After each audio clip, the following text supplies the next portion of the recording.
네, 여러분 이번 시간에는 알켄의 다양한 반응 중에서 우리가 환원 그리고 뭐 다양한 결합을 형성하는 반응에 대해서 공부를 했으니까 마무리 단계로 알켄의 산화 반응에 대해서 공부를 해보고요. 산화 반응에 크게 에폭시와 그리고 하이드록시와 두 가지 반응이 있어서 그것에 대해서 얘기를 하고, 그리고 알켄의 라디칼 첨가 반응을 이용해서 고분자를 합성할 수 있거든요. 그래서 그 부분 얘기하고, 그리고 앞에 배웠던 전체 반응을 이용해서 연습 문제를 풀고 정리하고 마치도록 하겠습니다. 그럼 알켄의 산화 반응 한번 살펴보도록 하겠습니다. 알켄의 산화 반응이라는 것은 기본적으로 탄소 이중 결합이 어떤 반응을 하고 나서 탄소와 산소 간의 결합으로 바뀌어서 탄소의 산화수가 증가하게 되는 반응을 의미하게 됩니다. 그 중에 첫 번째 대표적인 반응이 에폭시화 반응인데, 주로 이중결합 알켄의 펄옥시 애시드라는 과산화된 산을 이용해서 산을 이용해서 반응을 해주게 되면, 이 과산화산이라는 것은 일반적으로 산이라고 하면 카보닐 그룹 옆에 OH 그룹이 있는 경우 이것을 유기산, 카르복실산이라고 얘기를 하게 되는데, 거기보다 산소가 하나 더 증가해서 존재하는 걸 알 수가 있죠. 이렇게 산소가 더 많이 들어있어서 과하게 산화되어 있는 산을 알켄과 반응을 시켜주게 되면 이중결합에 산소가 끼어 들어가게 되면서 에폭사이드가 형성되게 됩니다. 이것이 이제 생성물이 되고, 그리고 과산화된 산은 산소를 하나 알켄에 전달시켜주고 원래의 산 형태로 돌아오게 되는 그런 반응이라고 생각을 하시면 되겠습니다.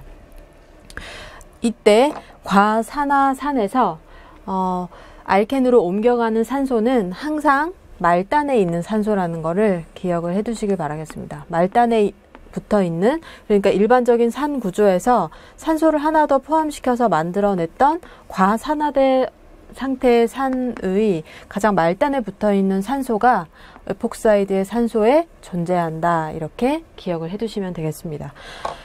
그리고 에폭사이드라는 물질은 이렇게 탄소와 탄소 그리고 산소 세 개의 원자로 구성되어 있는 물질인데, 이렇게 삼각형의 고리 형태를 가지고 있는 물질, 이것을 우리가 에폭사이드 작용기라고 부르게 되는데, 그런 생성물을 만들어낼 수 있다, 그런 반응이다 라고 생각을 하시면 되겠습니다.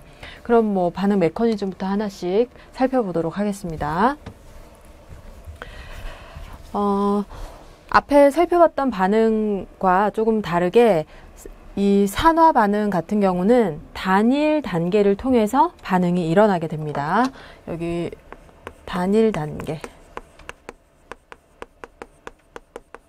그리고 반응이 단일 단계로 일어나게 되니까 어떤 반응의 중간체 이런 것이 형성되지 않겠죠. 그냥 에너지 도표상으로 봤을 때도 어떤 반응이 단일 단계로 진행되다 보니까 활성화 에너지 산을 하나만 넘으면 되니까 중간체가 생기지 않고 전이 상태 구조만 하나 가지고 있겠죠. 전이 상태 구조만 하나 가지고 있고 생성물로 곧바로 바뀌게 되는 메커니즘이다, 이렇게 생각을 하시면 되겠고요. 전체적인 메커니즘 구조는 다음과 같습니다. 굉장히 빠르게 반응이 진행되고, 주로 우리가 여기서 너무 복잡하게 그려져 있는데 여기서 포커스 해야 될 것은 이중결합 알켄과 과산화산의 제일 말단에 붙어 있었다던 산소 있죠. 그것이 서로 이렇게 만나고 있는 것, 여기 보이시죠? 여기를 포커스해서 보시면 되겠습니다.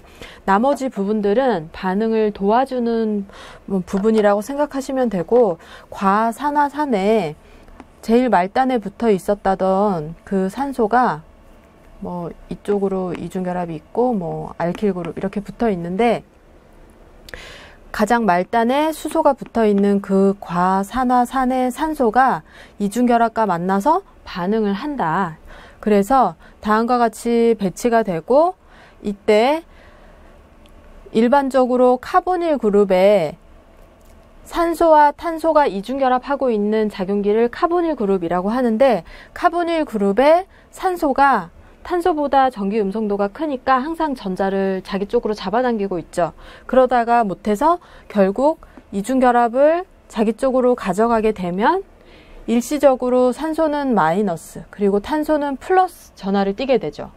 탄소가 전자가 부족하니까 옆에 있는 결합에서 전자를 가져오게 되는데, 이때 옆에 있는 산소가 전자를 빼앗기면서 전자가 부족해졌죠.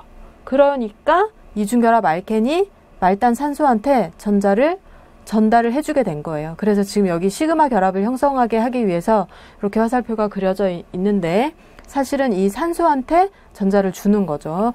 여기 있는 이중결합 전자를 산소한테 이렇게 제공해 준다라고 생각을 하시면 되겠어요. 그렇게 하고 나면 또 이중결합 탄소가 산소한테 전자를 주면서 오른쪽 탄소가 전자가 부족해진 상태가 됐죠. 그러니까 말단에 있는 수소가 떨어지면서 그 결합이 다시 탄소에게 돌아오게 되는데, 제가 지금 순차적으로 얘기했지만 이 모든 과정이 한 번에 동시에 진행이 되어서 일시적으로 다음과 같은 전이 상태를 형성하게 됩니다. 보통 전이 상태는 우리가 이렇게 되갈로를 하고 이렇게 이거를 전이 상태를 표현하기 위해서, 전이 상태의 고에너지 상태를 표현하기 위해서 이렇게 더블 대시를 나타낸 선으로 나타내게 되고 대갈로를 쳐서 나타내게 되는데, 보시면 지금 화살표가 이동하면서 새롭게 생기고 있는 결합과 없어지고 있는 결합이 모두 점선으로 나타나 있는 것을 보실 수가 있을 거예요. 우리가 일반적으로 전이 상태의 구조를 그릴 때는 화살표의 이동에 따라서 형성되고 있는 결합과 제거되고 있는 결합을 모두 점선으로 나타내고 대갈로를 해서 이 더블 대거 형태로 나타내는 것을 이제 표준으로 하고 있어요.